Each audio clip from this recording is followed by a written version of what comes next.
Alhamdulillah wassalatu wassalamu ala sayyidina Muhammad ibn Abdullah wa ala alihi wa sahbihi wa man walahu la hawla wa la quwwata illa billah. Subhanaka la ilma lana illa ma 'allamtana innaka antal alimul hakim. Qala rabbi shrah li sadri wa yassir li amri wa hlul 'uqdatam min lisani yafqahu qawli. نوينا التعلم والتعليم التذكر والتذكير والإفادة والاستفادة والنفع والانتفاع والحث على تمسك بكتاب الله وسنة رسوله صلى الله عليه وسلم والدعاء إلى الهدى والدلالة إلى الخير ابتغاء وجه الله مرضاته وثوابه وقربه. Segenap hadirin hadirat jamaah Masjid Al-Ikhwan, malam hari ini kita melanjutkan kajian fikih. Setelah pekan lalu kita mengkaji hadis, sampailah kita pada pembahasan halaman 16 yang paling bawah. 16 yang paling bawah, megang kitabnya 16 paling bawah, faslun tasdidat. Atau semuanya, meskipun nggak bisa baca satu-satu, paling enggak ya. Jemaah, ini kalau kita mau baca kitab selalunya diawali dengan qala al-muallifu rahimahullah wa nafa'ana bihi wa bi'ulumi fid dharain amin. Kalau baca Al-Qur'an diawali dengan apa? A'udzu billahi minasyaitonir rajim. Idza qara'ta al-Qur'an fasta'idz billahi minasyaitonir rajim. Kata Allah, kalau kita baca Al-Qur'an awali dengan isti'adzah, minta perlindungan pada Allah Subhanahu wa taala. Kalau baca hadis, ya biasanya yang qala Rasulullah sallallahu alaihi wasallam didahului dengan sanad hadisnya. Tapi kalau baca kitab qala al-muallif, ini ada yang tahu nggak artinya apa qala al-muallif? Qala al-muallif, berkata pengarang kitab. Ya, berkata pengarang kitab. Siapa pengarang kitabnya? Ya tergantung kitabnya apa yang dibaca. Ya, atau disebut qala al-muallifu. Siapa muallif di sini? Kitab Safinatun Najah, Syekh Salim bin Sumair Al-Hadrami. Syekh Salim bin Sumair Al-Hadrami. Jadi kalau ngaji biar tahu kitab, minimal nama kitabnya, ya. Minimal nama kitabnya. Nih ngaji kitab apa nih? Tahu deh, pokoknya ngaji dah. Begitu kan kebanyakan model kita. Jadi kalau baca kitab qala al-muallifu, berkata pengarang kitab, rahimahullah, semoga Allah merahmatinya, wa nafa'ana bihi, dan kita semuanya mendapatkan manfaat berkah kemuliaannya, kesalihannya. Berkah kemuliaan siapa? Kemuliaan pengarang kitab. Karena ini berarti pengarang kitabnya orangnya ikhlas banget.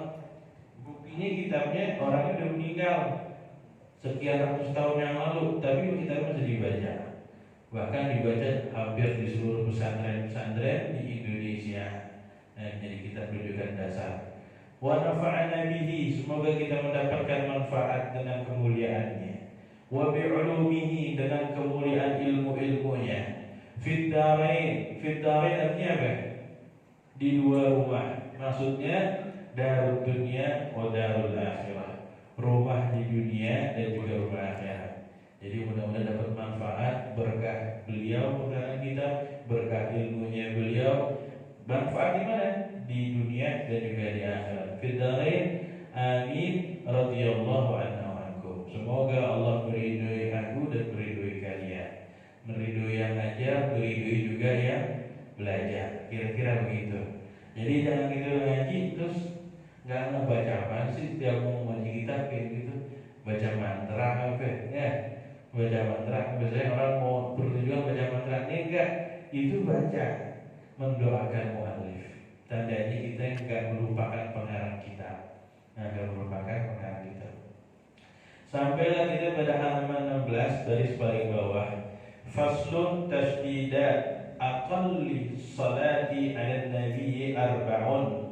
Allahumma ala lam wal mim salli ala lam ala Muhammadin ala al-mim. Ini pasal yang pendek, menguraikan penjelasan rukun-rukun salat yang udah kita jelasin, Mas sekalian.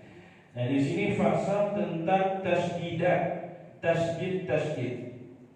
Nah, tasdid paling minimalnya selawat kepada Nabi Muhammad sallallahu alaihi wasallam, Allahumma salli ala Muhammad, Allahumma salli ala Muhammad. Nah, ini lagi menguraikan paling minimalnya tasdidnya ada berapa? Yang minimal tasdidnya ada 4. Jangan Allahumma sholli ala Muhammad, ala Muhammadin, ala Muhammadin. Kadang kan kita sering mendengar ada orang yang gak fasih kayak begitu. Kalau orang awam dengarnya mungkin biasa aja. Tapi kalau orang yang ngerti bahasa Arab, ngerti kitab, itu kupingnya pengang. Tahu kupingnya pengang? Ini orang baca begini, Allahumma sholli ala Muhammadin. Nah, itu kan yang kayak gitu-gitu, itu hilang tuh tasdid-tasdidnya. Nah, ini jangan sampai di rukun sholat kita tasdidnya hilang. Tahu tasdid kan? Syiddah, yang menjadikan huruf tersebut double, jamaah sekalian. Aqallis salah, paling minimalnya selawat kepada Nabi Muhammad sallallahu alaihi wasallam itu 4 tasdidnya. Allahumma, Allahumma. Ada berapa tasdid itu? Itu diurai kalau yang kita itu alal lam wa alal mim. Di atas huruf lam Allahumma, di atas huruf lam. Kemudian di atas huruf mim Allahumma, humma. Ya, itu dijadikan huruf mimnya ada double, ada 2. Yang pertama mim sukun, yang kedua mim berharakat fathah. Ini kapan dipraktekinnya? Pas kita lagi sholat tuh ketemu sholawat Allahumma, yang Allahumma sholli, Allahumma sholli. Nah, itu enggak khawatir kagak dapat tasdid selawatnya, karena selawat ini bagian dari ruknus sholat. Allahumma sholli. Nah, kemudian di sholli ada berapa ya tasdidnya? Ada 1 ya. Alal lam, perhatiin tuh. Sholli alal lam, tasdidnya di atas huruf lam. Nah, tasdidnya di atas huruf lam. Sholli. Kemudian ala Muhammadin. Ala Muhammadin. Apa? Muhammad alal mim, di atas huruf mim. Jadi itu tasdid paling minimalnya dalam salawat pada baginda Nabi Muhammad sallallahu alaihi wasallam. Dan ini amal ibadah yang kita ngerjain, malaikat juga ngerjain, Allah pun juga mengerjakan selawatan. Ya. Dalilnya surah Al-Ahzab, innallaha wa malaikatahu yusalluna 'alan Nabi. Allah beserta malaikatnya yusallun. Dipakainya yusallun, bukan sallu. Bukan sallau, tapi yusallun. Allah sama malaikatnya dari dulu sampai sekarang berselawat kepada Nabi Muhammad sallallahu alaihi wasallam. Ya, berselawat kepada Nabi Muhammad sallallahu alaihi wasallam. Sama enggak selawat kita sama selawatnya Allah? Secara artinya secara global ya sama, artinya mengagungkan Nabi Muhammad sallallahu alaihi wasallam. Tapi selawat dari Allah kepada Nabi Muhammad rahmat, bentuk rahmat kasih sayang. Selawat dari malaikat kepada Nabi Muhammad istighfar. Selawat dari kita untuk Nabi Muhammad sallallahu alaihi wasallam ad-du'a bi khair, doa untuk kebaikan. Doa kebaikan. Bahkan kita pun tak kalah selawat. Ini kan kalau kita baca selawat itu apa? Kita minta kepada Allah supaya Allah mencurahkan selawat kepada Nabi Muhammad.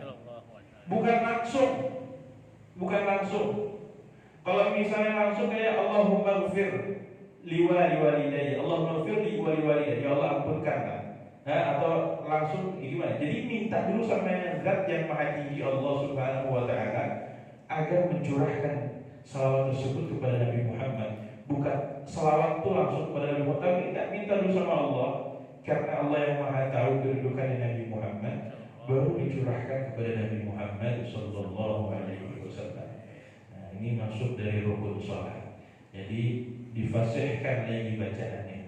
Allahumma sholli ala Muhammadin. Gak pakai sayyidina ya. Kalau pakai sayyidina boleh nggak? Boleh. Pakai sayyidina boleh. Tapi di sini rukun yang dasarnya udah ala Muhammadin. Apa arti Muhammad? Nah, Nabi kita Muhammad. Tapi tahu nggak artinya apa Muhammad? Nah, Muhammad ya liman kathura khisalil hamidah, bagi orang yang memiliki banyak banget hal-hal yang terpuji. Banyak banget hal-hal yang terpuji ini, maka itu disebut Muhammad. Maka ada orang yang bisa mencela Nabi Muhammad. Dia mencela Nabi Muhammad, mencela yang terpuji. Kan Muhammad artinya terpuji ya. Ada orang menghina Nabi Muhammad SAW. Dia hina, lecehkan Nabi Muhammad SAW. Dia lecehkan yang sang terpuji. Lecehkan orang sang terpuji. Gimana ceritanya? Jadi nggak kena Nabi Muhammad SAW dicela, dihina. Yang ada celaan dan hinaan disebut matul balik bagi para pelaku yang mencelanya. Ini jemaah sekalian, diperhatikan pembacaan salawatnya. Kemudian sampailah kita pada rukun yang terakhir, yaitu penjelasan dari rukun yang terakhir, yaitu aqallus salam, paling minimalnya salam. Di sini jemaah sekalian, aqallus salam, paling minimalnya salam kita, karena kan as-salah at-tuhur miftahus salah wa tahrimuha takbir wa tahliluha as-salam. Kunci pintu masuk salat itu berwudu. Kemudian takbir itu adalah bentuk ihramnya. Dan tahallulnya salam. Kalau yang ihram umrah haji, kapan tahallulnya? Pas potong rambut. Kapan potong rambut? Ntar habis dia tawaf, habis dia sa'i. Habis tawaf dia sa'i, boleh dia tahallul. Habis tahallul bebas mau ngapain aja. Ya. Tahallul umrah, tahallul haji ada tahallul pertama, tahallul kedua. Nah ini habis tahallul umrah, mau pakai wangi-wangian, mandi pakai sabun, mau dicukur rambut, mau apa bebas. Sebelum tahallul nggak bebas dia terikat, nggak boleh potong kuku. Nah, makanya jemaah sekalian, itu kan dalam praktik umrah, dalam praktik sholat, tahallulnya sholat ialah as-salam. Ketika dia sudah melaksanakan salam yang pertama, bebas dia mau ngapain aja, nggak ada aturan-aturannya. Dia mau zikir bagus banget, dia mau selawatan bagus banget, dia mau teleponan, yang mau dia balas WhatsApp, nah itu bebas. Nah di sini jemaah sekalian, aqallus salam, perhatian halaman 17, paling minimalnya salam, assalamualaikum. Nah, assalamualaikum. Jangan sampai kita menjawab assalamualaikum warahmatullah, assalamualaikum warahmatullah. Itu gak sah jemaah. Kenapa gak sah? Assalamualaikum, assalamualaikum. Mungkin dalam praktek kehidupan di luar sholat bisa-bisa aja mengucapkan assalamualaikum. Tapi dalam sholat tidak bisa assalamualaikum. Kenapa? Harus dengan alif lam. Harus dengan alif lam. Assalamualaikum. Assalamualaikum. Kalau nggak pakai alif lam, nggak sah tuh. Dia belum terhitung salamnya. Maka paling minimalnya disertakan alif lam. Assalamualaikum. Pernah Nabi Muhammad SAW dikasih salam orang Yahudi. Yahudi ini salamnya ngeselin jemaah. Ngasih salamnya assalamualaikum, assalamualaikum. Sekilas itu ngasih salam assalamualaikum. Apa arti assalamualaikum? Arti assalamualaikum keracunan atau kehancuran bagi kalian, bagi engkau wahai Muhammad. Assam bukan assalam ya. Assalamualaikum. Mendengar tersebut Sayyidatuna Aisyah tahu nih ucapan yang ngajak nih. Kemudian Sayyidah Aisyah menjawab wa'alaikal la'nah wal ghadab minallah. Dan semoga engkau mendapatkan laknat dan murkanya Allah Subhanahu wa ta'ala. Nabi Muhammad dibelain sama istri Sayyidatuna Aisyah. Tapi yang Rasulullah negur Sayyidatuna Aisyah.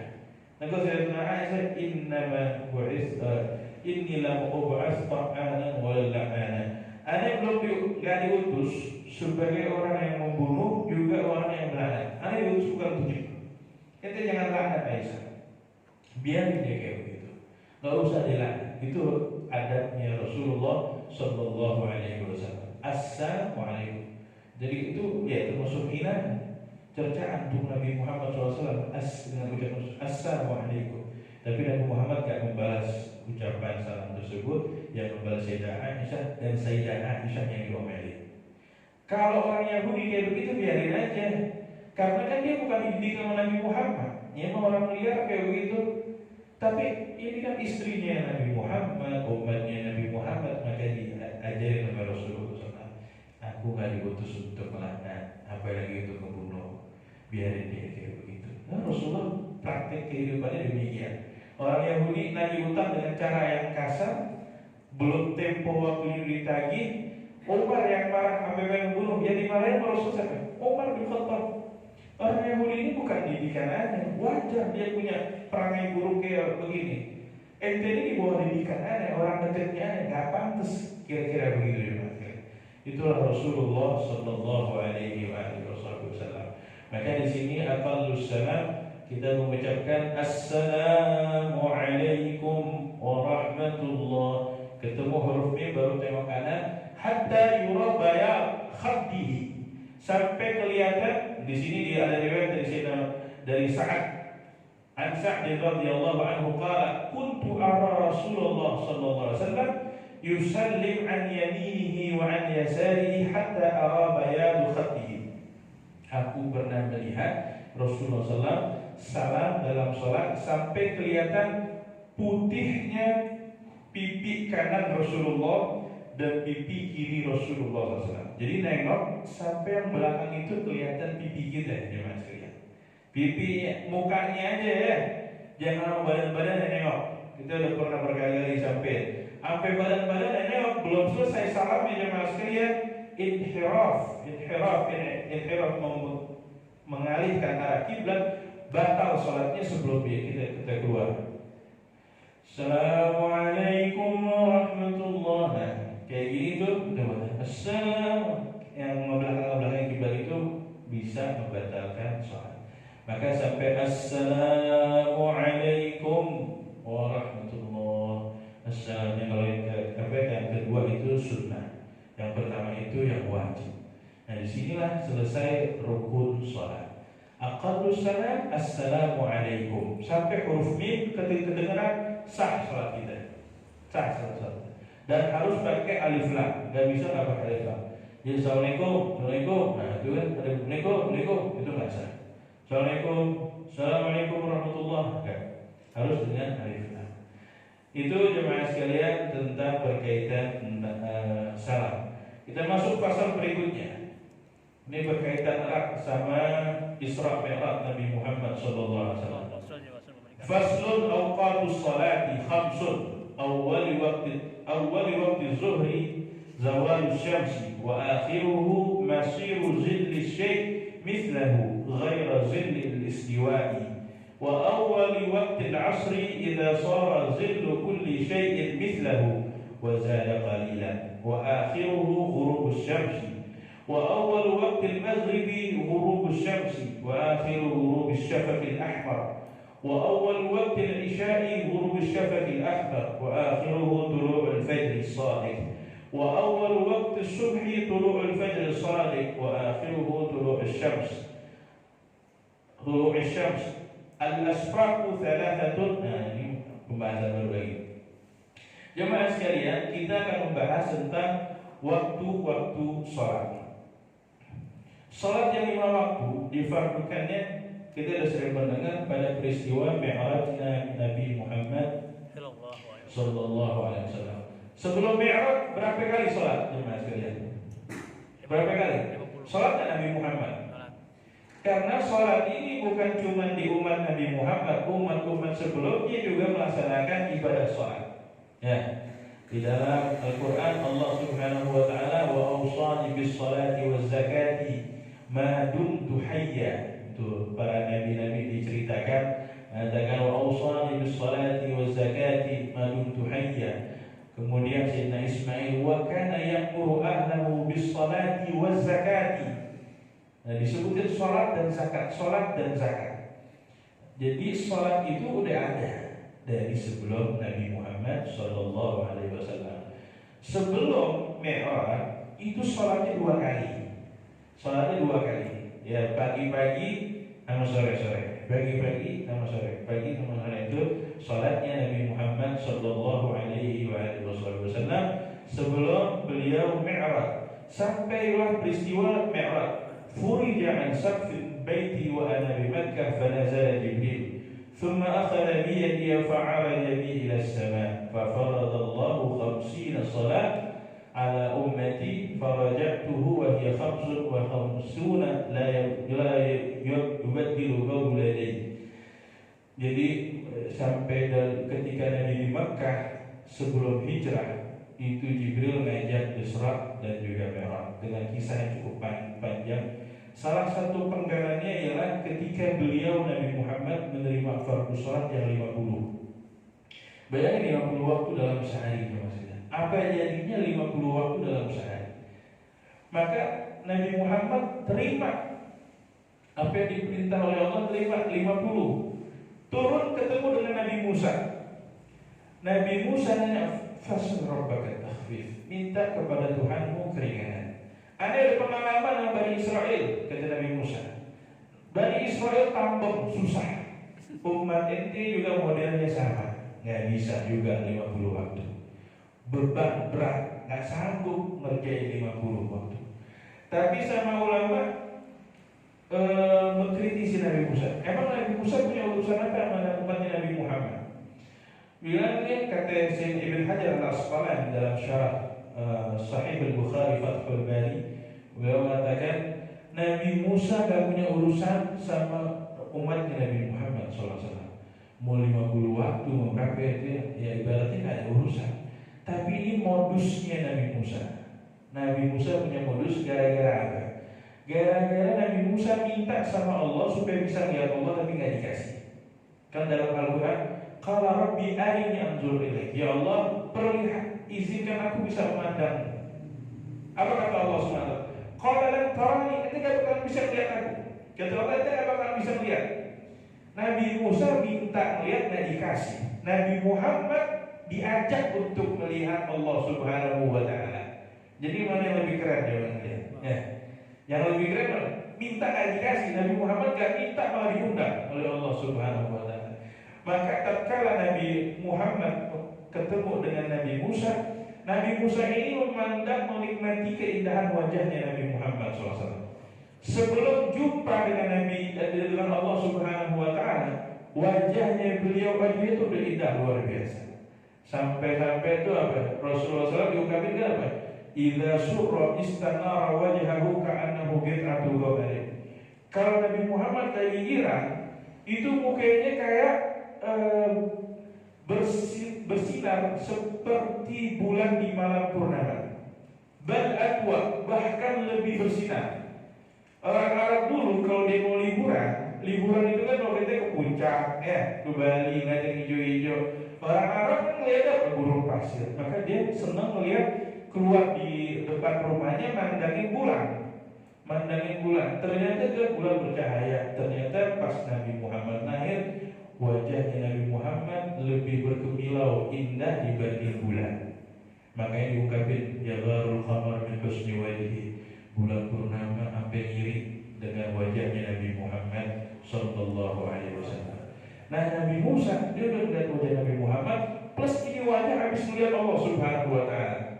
Kan bertambah kerennya, tambah mulianya, tambah wibawanya, tambah keagungannya. Maka peluang tersebut dibuat sama Nabi Musa nggak kepengen sekali, bukan cuma sekali, tapi berkali-kali. Makanya dulu kalau cuma nonton 50 sholat, ya udah sampai dakwahin kan kelar begitu ceritanya.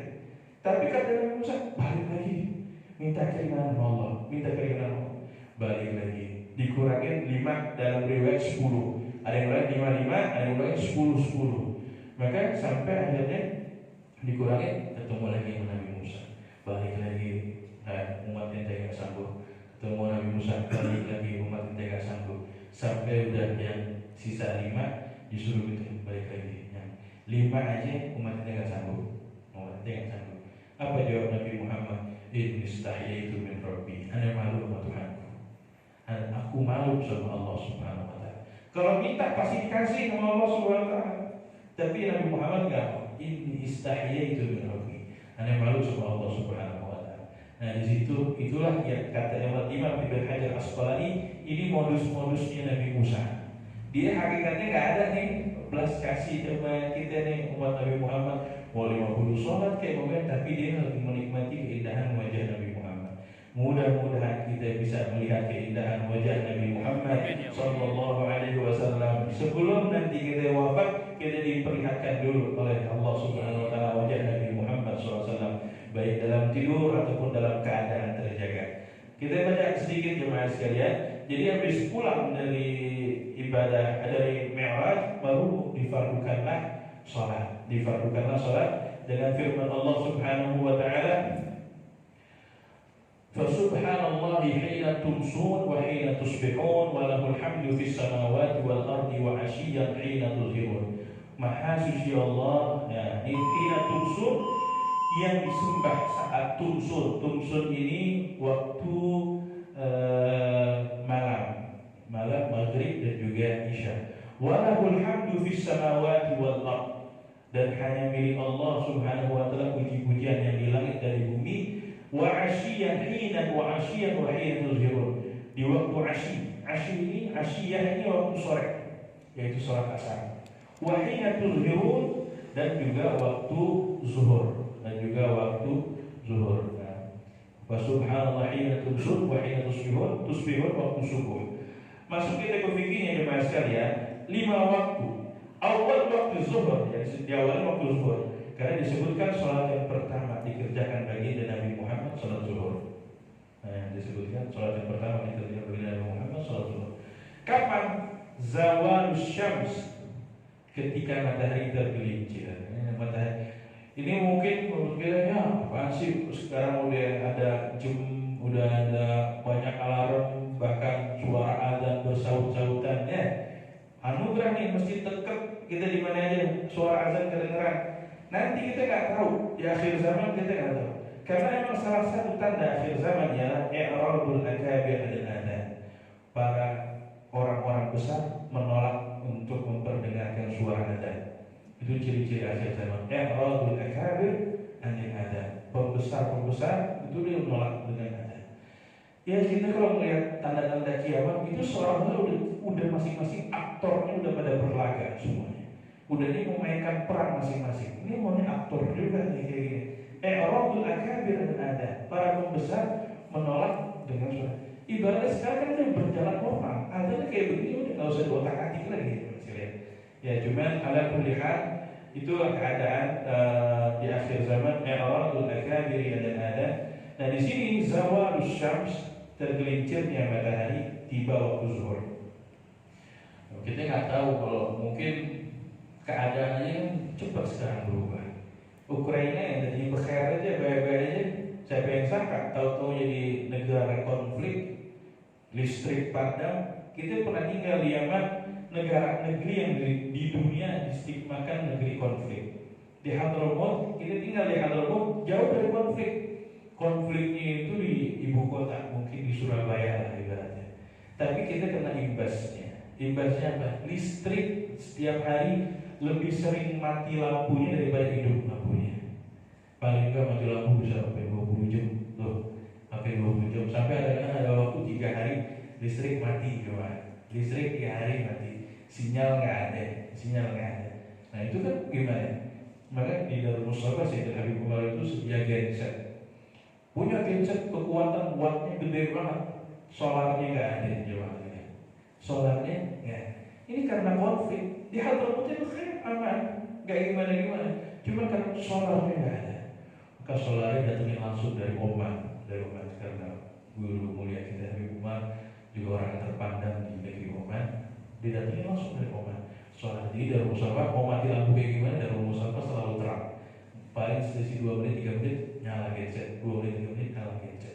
Itu ya palingnya kita cerita pengalaman di Hadramaut. Di luar itu masyarakatnya Masya Allah sering mati lampu. Nah, bisa jadi mungkin keadaan itu kan bisa berubah cepat. Ukraina dalam musibah berubah. Kita pun bilang alhamdulillah jangan sampai kayak begitu. Mungkin nanti kita nggak bisa ngecas handphone, jam kita yang ngaco semuanya, suara ada nggak kedengeran. Terus gimana waktu sholat? Kita belajar, ya nggak? Minimal apa? Waktu sholat zuhur, zawal syams, pas bayangan matahari tergelincir sedikit, mulai ada bayangan, nah itulah waktu zuhur. Mulai ada bayangan sedikit, itulah waktu zuhur. Wa akhiruhu masiru zillu syai' mithlah. Dan akhirnya waktu zuhur ketika bayangan sama dengan bendanya. Bayangan 1 meter, bendanya 1 meter. Itulah batas akhir zuhur. Bayangan 1 meter, benda 1 meter, bayangan 1 meter. Itulah batas akhir zuhur. Kita nyebut nih. Wa awal waqtil asr. Dan masuknya waktu asar ialah idza sara zillu kulli syai'in mithlah wa zada qalilan. Awal waktu asar ialah ketika bayangan suatu benda melebihi sedikit lebih banyak atau lebih panjang daripada benda tersebut. Bendanya 1 meter, bayangannya 1 meter, 2 cm, 3 cm, itulah masuk waktu asar. Ya, kalau kita mau ukur kira-kira demikian. Kemudian wa akhiruhu ghurub syams, dan akhirnya adalah terbenamnya matahari. Terbenamnya matahari. Ada juga yang mengatakan akhir waktu asar bendanya 1 meter, bayangannya 2 meter. Bendanya 1 meter, benda 1 meter, bayangan 2 meter. Jadi 2 kali lipatnya. Itulah batas akhir waktu sholat asar. Kemudian wa awal waktu maghrib ghurub syams. Awal waktu maghrib terbenamnya matahari. Terbenam matahari kita masih kesulitan kan? Gimana lihat terbenam matahari? Mungkin di tempat yang benar-benar lapang atau datar kelihatan kurs bulatnya matahari benar-benar tenggelam sempurna. Nah, paling nggak kalau kita bisa mengukurnya itu, kalau nggak bisa mengukur pakai terbenamnya sempurna tersebut, pakai bayangan benda 2 kali lipat. Udah 2 kali lipat masih ada ini. Nah, itu habis benar-benar waktunya asar, masuk tiba waktu maghrib. Wa akhiruhu ghurub syafaqil ahmar. Dan akhirnya waktu maghrib ialah terbenamnya syafaq ahmar, mega merah. Habis maghrib matahari terbenam, masih tersisa merah. Di langitan itu masih ada kemerah-merahan. Itu masih waktu maghrib. Nah, itu pas kemerah-merahan itu hilang, itulah tibanya waktu isya. Tibanya waktu isya sampai kapan? Sampai terbitnya fajar shadiq. Sampai terbitnya fajar shadiq. Karena sebelum fajar shadiq ada fajar kadhib. Fajar kadhib ini biasanya 1 jam sebelum subuh. Fajar kadhib muncul cahaya sekilas hilang. Muncul saat cahaya sekilas hilang. Fajar itu fajar kadhib, fajar yang bohong. Fajar shadiq muncul cahaya sekilas, berikutnya tambah cahaya lagi, tambah cahaya lagi, tambah cahaya lagi, sampai terbitnya matahari. Itulah ketika munculnya fajar shadiq, itulah waktu subuh, jemaah sekalian. Waktu subuh. Ketika muncul fajar kadhib, makan minum tafadhal, makan minum tafadhal. Tapi kalau fajar shadiq, nah, gila banyak nanti kan pertanyaan tuh kalau buat puasa. Kalau lagi udah adzan, boleh nggak makan, boleh nggak minum, boleh nggak makan minum? Sahur, misalnya di sini udah adzan nih, udah adzan subuh, baru azannya belum selesai, masih boleh nggak makan minum? Boleh. Boleh. Nah, boleh jemaah sekalian. Adzan nggak mungkin terkecuali udah masuk waktu subuhnya, baru dia nyalain amplifier, baru dia siap-siap kumandangin adzan. Berarti fajar shadiqnya udah terbit, jemaah sekalian. Fajar shadiqnya udah terbit. Jangan adzannya belum kelar, adzan belum kelar. Adzan belum kelar, bibi bisa belum kelar, berarti masih boleh makan. Nanti yang sudah belum kelar juga adzannya, berarti masih boleh lanjut. Adzannya belum kelar. Indonesia, ke Jakarta, muadzinnya banyak. Maka di sini jemaah sekalian pentingnya al-imsak. Labud dari khamsati daqaiq. Harus 5 menit sebelum adzan berhenti nggak makan dan minum. Kalau prakteknya kayak begitu, ente masih makan minum, di hari itu ente tetap puasa, nanti selesai Ramadan qadha. Kenapa? Puasanya di hari tersebut rusak. Gara-gara udah kedengaran Allahu Akbar, kita masih makan, kita kasih minum. Insyaallah panjang lebar penjelasan tersebut, panjang umur, sehat, afiat. Kita ketemu lagi di pertemuan-pertemuan yang barakah Al-Mahad yang akan datang. Al-Fakir juga ingetin di sini tanggal 19 Maret tawakuf. Tanggal 19 Maret tawakuf hari Sabtu Ahad. Rencananya kita akan mengadakan rehlah wa ziarah. Rehlah wa ziarah, rehlah dan juga ziarah. Kalau bahasanya nggak wajib, paling nggak harus. Kalau wajib kan ditinggalin dosa. Harus, aneh harusin. Ini yang hadir sekarang malam Ahad, ini usahain terdaftar ikut rehlah dan juga ziarah ke Encing Aneh Encing Upi. Nanti ada administrasi infaknya berapa, nggak banyak kok, kita nanti ada ziarah plus rehlah ke daerah Puncak, nginep semalam. Mudah-mudahan semuanya bisa ikut jemaah. Panjang umur sehat afiat. Allahumma ya man wafaqa lil khair lil khair wa anhum alaih wa fi'na Allahumma lil khair wa inna alaih wa sallallahu ala abdika wa rasulika nabiyil ummi wa sallallahu alaihi wasallam walhamdulillahi rabbil alamin.